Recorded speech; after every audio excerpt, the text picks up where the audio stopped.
اور ہم ہی نے زمین میں تمہارا ٹھکانہ بنایا اور اس میں تمہارے لیے اسباب معیشت پیدا کیے، مگر تم کم ہی شکر کرتے ہو۔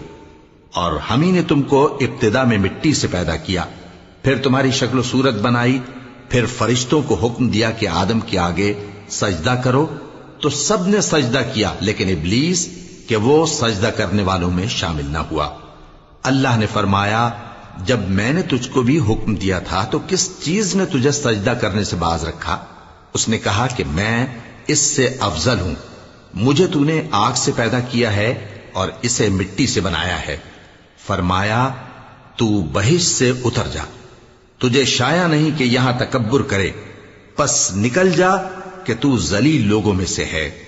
اس نے کہا کہ مجھے اس دن تک مہلت عطا فرما جس دن لوگ قبروں سے اٹھائے جائیں گے۔ فرمایا، اچھا، تجھ کو مہلت دی جاتی ہے۔